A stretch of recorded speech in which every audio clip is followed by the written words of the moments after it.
تفسیر روح البیان اس میں ایک واقعہ رقم کیا گیا، کیونکہ آج کا جو موضوع یہ ہے کہ گناہ نہ کریں اور کچھ عمل کرتے رہیں۔ 3 بھائیوں کا ذکر ہوا اس میں۔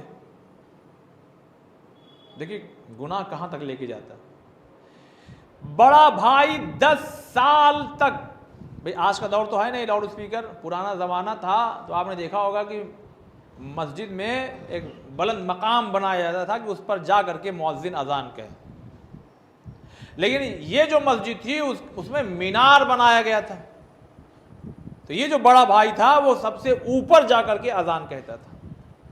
10 سال، کتنے سال اذان کہی؟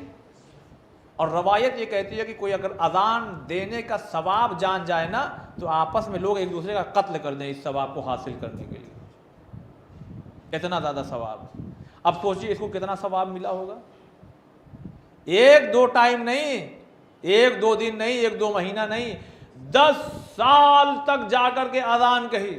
اور جب مرنے کا وقت قریب آیا تو تیسرا بھائی قریب تھا تو اس نے سوچا بھائی حالت احتضار میں لاؤ سورہ یاسین کی تلاوت کریں، اس نے منع کر دیا، نہیں مت کرنا مت کرنا، ہٹ جاؤ یہاں سے، ہٹو ہٹو ہٹو، اور خدا حافظ، انتقال۔ اب اس کو کچھ سمجھ میں نہیں آ رہا یہ کیا ماجرا کیا۔ لہذا بستی والے آئے اور دوسرے بھائی سے کہا کہ یہ خدمت آپ کے بھائی کیا کرتے تھے لہذا آپ بھی کریے۔ اب یہ بھی صاحب جا کے اذان دینے لگے، انہوں نے بھی کچھ سال اذان کہی، اور جب ان کا آخری وقت آیا تو پھر یہی صورتحال۔ یہ تیسرا بھائی پھر سرہانے پہنچا، سورہ یاسین کی تلاوت کرنا چاہا، اس نے بھی منع کر دیا، نہیں مت کرو، ہٹو ہٹ جاؤ، اور اسی حالت میں جو ہے وہ انتقال ہو گیا۔ اب پریشان،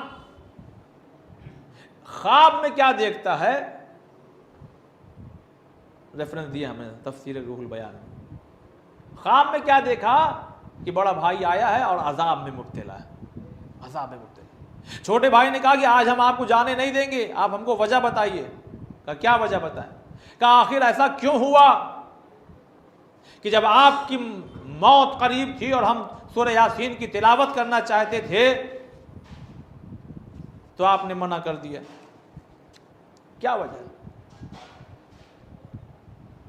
اور یہی حال دوسرے بھائی کا بھی ہوا۔ کہا دیکھو اب یہاں سے جڑیے گا، بہت توجہ ادانی محترم۔ کہا دیکھو ہم دونوں بھائیوں نے ایک غلطی کی ہے۔ کہا وہ کیا ہے؟ کہا اس لیے کہ ہم جب مسجد کے مینار پر جاتے تھے تو چونکہ مینار بہت بلندی پر تھا اور لوگوں کے گھر پستی میں یعنی نیچے تھے، تو ہمیں ان کے گھر کی خواتین دکھائی دیتی تھی، لہذا ہم آذان کے کہنے کے شوق سے کہیں زیادہ اس شوق میں آتے تھے کہ اوپر جائیں گے تو ہمیں ذرا نامحرموں کو دیکھنا ملے گا، لہذا یہ جو ہماری جو موت ہوئی ہے وہ اس طرح حق پر نہیں ہوئی جس طرح سے ہونا چاہیے تھا، اس لیے ہم عذاب میں گرفتار ہیں۔ تو عزیزان محترم بہت ہمیں ہوش میں رہنا چاہیے، ہم کیا کہہ رہے ہیں، کیا کر رہے ہیں، کیسے زندگی گزار رہے ہیں۔ دیکھیے گناہ